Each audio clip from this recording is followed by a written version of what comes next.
Welcome to Your Thoughts, Your Reality with Michael Cole, the podcast that shines a compassionate light on the journey of veterans battling through life's challenges. Michael is a dual elite certified neuro-encoding specialist in coaching and keynote training presentations, dedicated to guiding military veterans as they navigate the intricate pathways of post-deployment life. Join him as we delve into the profound realm of neuro-encoding science, empowering these brave individuals to conquer universal battles, procrastination, self-doubt, fear, and more. Together, let's uncover the strength within you to re-engage with families and society, forging a new path forward. Hello, everybody. Today, I am super excited. I've been waiting about 2 weeks for today. So we have repeat guests, Robert and Cathy Casteel, military veterans with combined over 50 years in the military, a married couple, and we're really going to dive into more of that family aspect, which is really important to me, so that we just give some more skills, some more thoughts, some more possibilities for military marriages and transitioning as well. So welcome, Cathy and Robert. Why don't you tell us a little bit about yourselves? Awesome. Thank you, Michael, again, for having us on your podcast. It's always such an honor. We're humbled. And yes, I was in the military for over 30 years. I served both in the Marine Corps and the Army. I started out single and retired my career married. So in 2013, I delved into the self-development world. And in 2017, I became a neuro-transformational coach to help our fellow veterans. So a little bit about thank you for all that you do and have done, truly. Robert. You're worth it, Michael. Oh, thank you. I love that. Thank you. I'm Robert. So I spent almost just under 24 years in the Army, all active duty. And then when I retired, I transitioned, met my amazing wife, and life has been blessing ever since then. I started into personal development in 2013, the same time she did. I became a coach in 2018, about a year later. Fantastic. And again, I don't say that lightly. Thank you for your service and your family's service and what they contributed as well. So let's get kind of cool here. So how'd you guys meet? So we met through a dating service. It was something similar to Match.com. It was a lot more expensive, and it was a lot better than what Match.com is. Excellent. So you get what you pay, right? Exactly. No, that's absolutely fantastic. So so tell me a little bit more about how, because again, we've talked and we're friends. So Robert, you were retired, and Cathy, you were still in the military. So talk to me a little bit more about the transition challenges, if you will, when you, Cathy, were coming out of the military, and tell me some of the challenges maybe that you guys faced, because I'm sure our listeners and our veterans out there, tips and strategies always are amazing, right? So can you share some of those potential challenges that you guys faced, and most important, how you overcame them? Absolutely. So for me, the majority of my career was in the reserves. So for me, I was in a career that was in corporate America that was predominantly men, not the typical men that I wanted to meet to have a lifestyle with. I wanted people that were go-getters. And then the type of career field I was in, I wasn't meeting people that way. And in the military, fun fact, if you're a military officer, senior, if you're single, then, you're dating everybody else, or there must be something wrong with you. So that's kind of why I opted to go the route of the dating service, because I wanted somebody that was interested in a commitment. And when I met my husband, I swore I would never date anybody in the military. And then it was so funny being an officer, I was never going to date anyone enlisted, and come to find out on our first date that he was prior enlisted. I was an officer. We were both engineers, so that was the common ground. And it just clicked in that respect. So with me being in the reserves, the challenge, I think the first challenge for me was he understood the active duty life, but didn't understand the reserve challenges.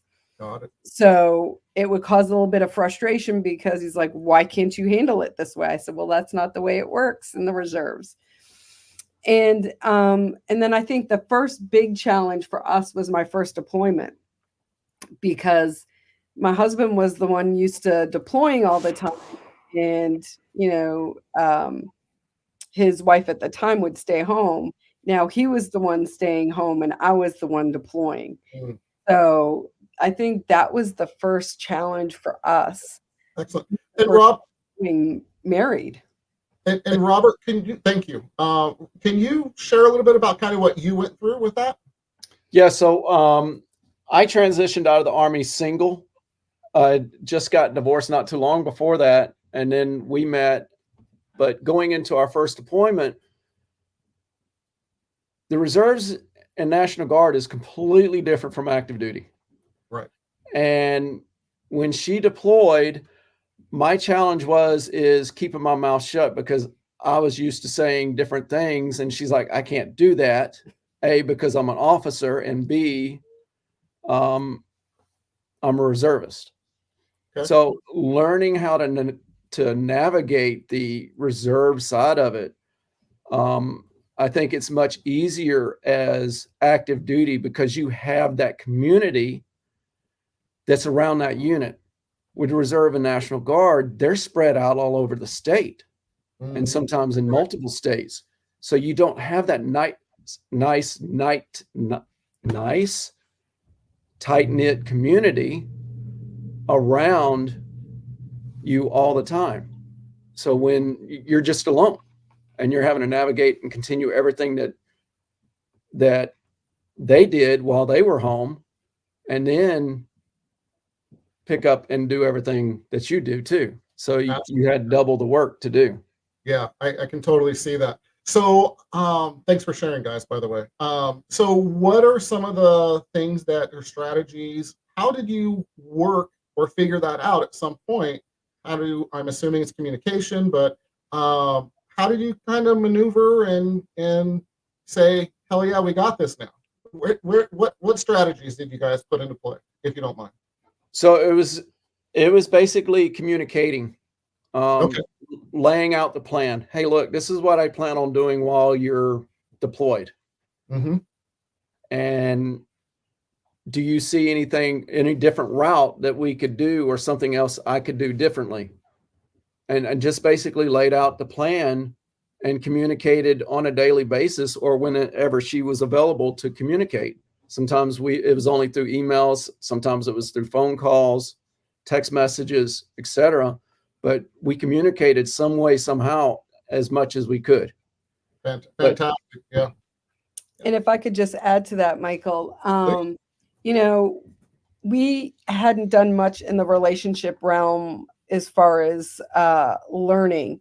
And a lot of it was trial by fire. And I don't want other people to learn from my mistakes, please. Yeah. And so I would call to vent to my husband, my day and just all the frustrations. And he wanted to fix it for me, that's his purpose in life, is to provide and protect me. And so it created a lot of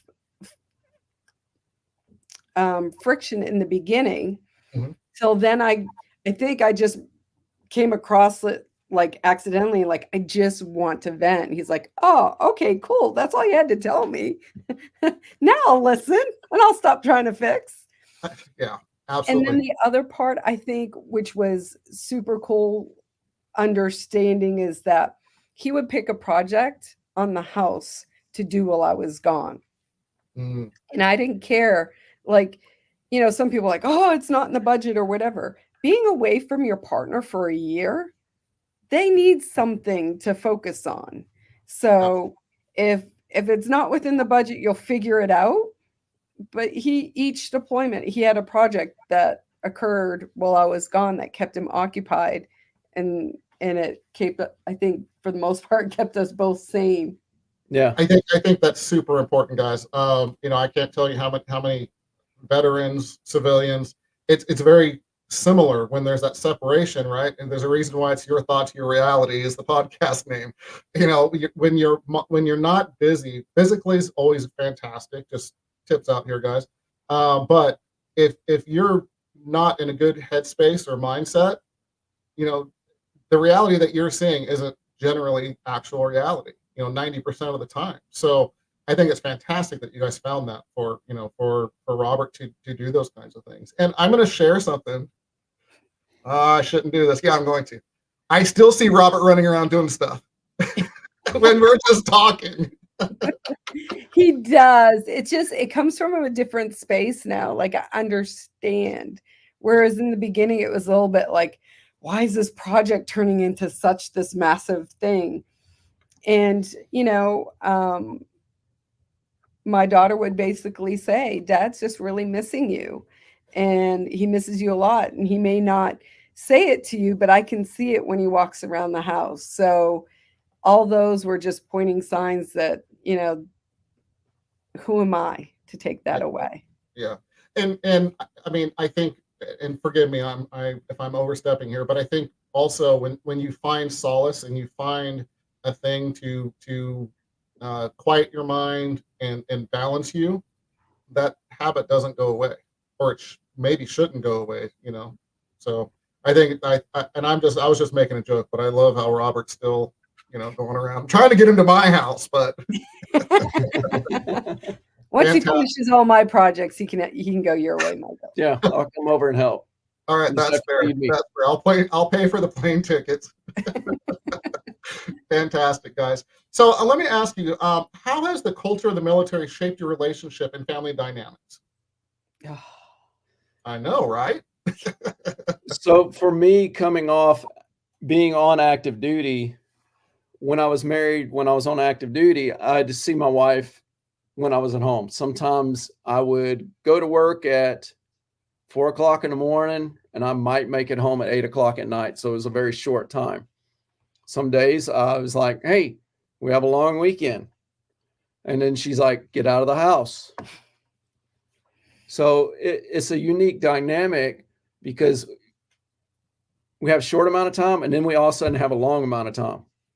And learning how to balance it throughout that is priority. And if you want to keep the relationship and going out and partying every night with people you see in your unit every day, don't always work. You have to make them a priority, your family. Oh, absolutely. Yeah. So I think for me, it was understanding that when I'm around him, understanding that he's my priority, communicating with him on a regular basis. There are some days, especially in deployment days, that I'd be going all day. And the last thing I honestly wanted to do was get on a phone call. And, talking about busy days, my day started early in the morning and it typically went till 10 o'clock at night, typically on a deployment. So I'd start at 6 in the morning and go till 10 o'clock at night. So my day was busy and occupied, but his day wasn't busy from 6 in the morning till 10 o'clock at night. Right. And so I see the dynamic difference. So if he goes away, we volunteer a lot with a veteran organization, and he'll go away for a week or two at a time. And I'm like, oh my God, how did you do this for a whole year? Like, I need something to keep me busy. So being able to have that on both sides, like I didn't have to experience him being gone for a whole year, but just being gone for a week or two, I experienced that lack of connection, because he's busy. I'm not his priority to call throughout the day. If he can, he will, but Right. his priority is the mission. So I got a small snippet of that.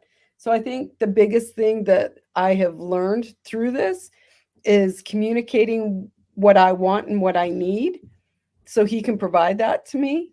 and as well as, be there to support. I love that. And thank you guys. I haven't mentioned it yet, but thank you for being vulnerable and really, diving into this, because how many people are we going to help, or are you guys going to help by having these conversations that they don't realize how important communication is. And I want to just doesn't give you any help on effective, relationships. Yeah. And I want to add something. When you guys when you realize, not you guys specifically, but listeners and future audience that'll see this later or listen to this later, when you get these realizations, celebrate it. I mean, literally, I call it astitude. Shake it up, shake your ass. It releases a bunch of hormones. There you go. That's it. But it releases hormones when you smile and you do that your body and your brain are saying, hey, I want more of that. And the more of that happiness, see the smile, see, she hasn't stopped smiling yet. So when you can do that and you can get that smile and get those good the good cocktail of hormones, it just helps to reinforce these kinds of things, neurologically. So I just want to throw that little tip out there. So awesome. So parenting in a military family. So I know there's a daughter. So can we talk about that a little bit, and maybe again some of the struggles and how you overcame those? I think it's so important, especially in a military family, because it can break apart a family too. Obviously, when you're coming back from the military, deployed, active duty, reserves, it all plays a role. So give us some challenges and some things that you guys worked through on that, if you would, please. So for Hannah, which I don't mind saying her name, she's the reason why I retired. I just came off a deployment from Iraq. She's like, hey, I haven't seen you since 2004. This was 2000, end of 2007. I haven't seen you since then. When are you coming home? And she's going on 7 years old at the time, almost 8. And I was like, you know what? No time better than now, because I was actually had been reassigned to Germany to go right back to Iraq for a 4th tour. And so that was challenging. And after I retired, I wanted to spend as much time as I could with her. And then going through that, learning how to raise a little girl when you're used to being around a bunch of men is challenging for a guy to understand. And then I met Cathy. Cathy understood what she was going through, but there was still a conflict. She added, Hannah was actually mad at me because I was no longer married to her mom. And she didn't understand. And it wasn't until she was 15, 16 years old that we managed to break down what was going on and understand why she was so angry with me. Because there was a constant battle going on. Every weekend she came up. And then I let Cathy talk about her relationship with her. Fantastic. So, yeah, and thank you. It's so normal, military or not military, when there's, a step parent or whatever that comes in. So I'm civilian or military. This is, everybody perk your ears up, because here comes some gold. So, Cathy, how did you guys work through that? Well, first, I want to bring a perspective, if I could, Michael. The military was the majority of our life. Mm-hmm. And so our household was kind of ran like the military. Yeah. Right. And, I'm sure there's some lessons and some learnings that my daughter received from that. And, she wasn't a soldier. She didn't sign up to be a soldier. So how to do chores and all of that to military standard, that was some challenges. Rules and regulations, you got to follow the rules. So just understanding that she is not a soldier. She didn't sign up to be a soldier. And how can we treat her, as a daughter? And a lot of that we learned through our relationship training through a program called Warriors and Queens.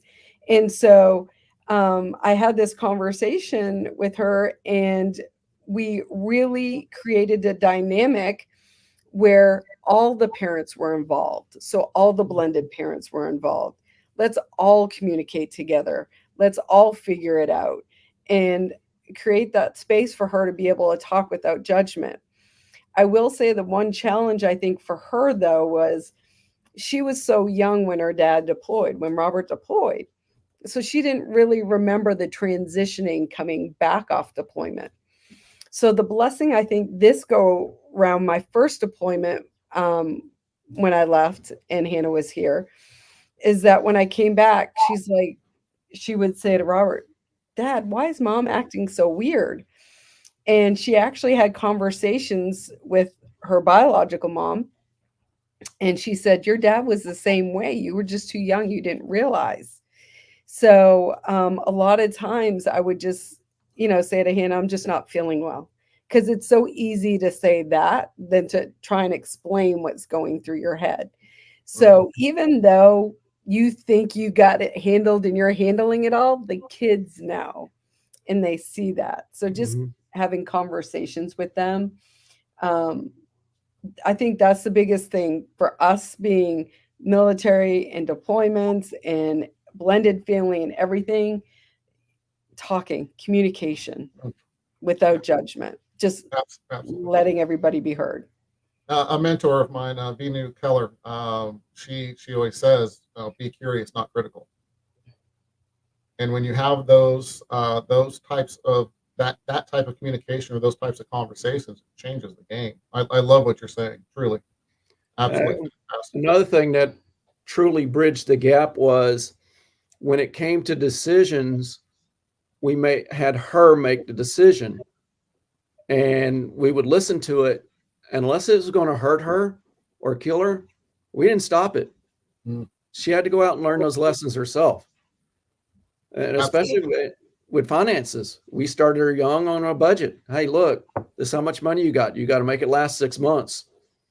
And then it was gone in a month, first time. Of course. It took 3 iterations before she finally got where she could budget that money for 6 months. Wow. But she's gotten there, and imagine, I'm proud of her, and I'm not her parent, but good for you guys. I mean, because so many people don't do that. They are do it this way because they're trying to protect, right? But we know, being coaches and so on, you don't learn from doing things right. You learn from mistakes. That's how you get real growth. So that's so fantastic. Thank you for sharing that. Truly. And my mistake, that I learned from was so many years in the military. You learn about being critical because people are critical of you. Yes. And so you leave that environment and you take it into your civilian life. And it's such a different dynamic. I had to learn that because who's going to want to hang out or talk with someone who's like so wound up tight, I guess is the best way I can explain it. Yeah, absolutely. Fantastic. So let's see. Advice for new military couples. So because it's near and dear to my heart because the military doesn't teach you this stuff. That's why I do what I do, Cathy. 100%. And why I would, every time you reach out, 100% I'll say yes, because if we don't take care of our veterans, who's going to, right? Who's going to? Yes, absolutely. So a couple things. Understand some modes that we operate in. Understand there's a hunting mode and there's a gathering mode. And if you master those 2 modes and you understand masculine and feminine energy and mastering those 2 and communicating, you'll bridge that gap real quick.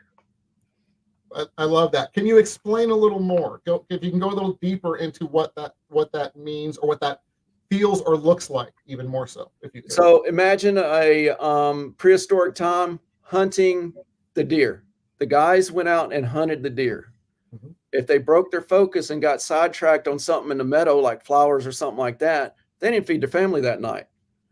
But a lot of times, the women in prehistoric time, they would go gather the stuff in the meadows, the flowers, where the fresh water was. They knew all that.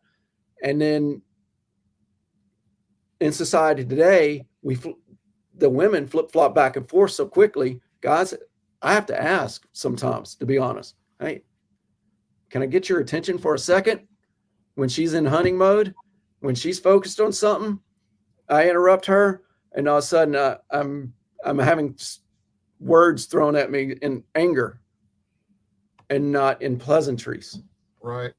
So thank you for explaining that. So there's, and I don't remember the guy's name. If someone in the comments could pop up the name, my wife may know, and I'm sure she's on here. Yeah, she is. The Tale of Two Brains. There's a gentleman, and he's funny as heck and fantastic, and really puts it in perspective. So I encourage everybody to check it out. And again, it's entertaining, but it changes the game for understanding the difference between men and women and how they generally think. And I'm just saying general. So thank you for explaining that, Robert. I appreciate it. So what would be advice? I don't think Cathy's went yet, but some more advice potentially of new married couples transitioning out, whether they're both transitioning or however that plays out, but some other potential tips, if you will. So for me, I think what was a game changer is reading a book called Queen's Code by Alison Armstrong, and how you communicate with men and with women are different, like the Two Brain book. And so Allison gives you that correlation, because if you're in the military as a woman, transitioning out, how you talk to men in the military, just in general, I feel like my whole dynamic has changed, has been a game changer for me. And on top of that, realizing, I kind of joked with Michael before we went live about my safety center. Women have a safety center that's 3 times larger than that of a male. So when we're commenting on driving or whatever, that's just because that's how God made us. Like, that's how we're built. And I feel like depending if you were the male or the female, this could go either way in a relationship. If we're both military and you're both military and you deploy and you come back, your PTSD is going to be different than that of a male. So understanding that dynamic, like though, to me, if you did nothing else but read those 2 books, your communication with your partner would be totally different. I'm not discounting the little seminars you go to before you exit the military. It doesn't go to the down and dirty of what we are dealing with the traumas that we have dealt with our whole life, that we just kind of suppress, and then it comes up ugly in different ways. Yeah, absolutely. Thank you. So, and if you could, when we're done here, if you could put those books into the comments, that'd be fantastic. If you could do Absolutely. that. Thank you so much. I appreciate it. So we're getting close to the end here. I'm telling you, we need like 3 hours on this one. So mental health resilience. Can you discuss some of the importance for a good mental mindset, because there's good and bad, right? And how you've cultivated resilience within your family? So I think for me, it started when I came back, and Robert had said that, I was off a little bit, in a more loving way, but he said I was off a little bit. And I went to the VA to see a psychologist.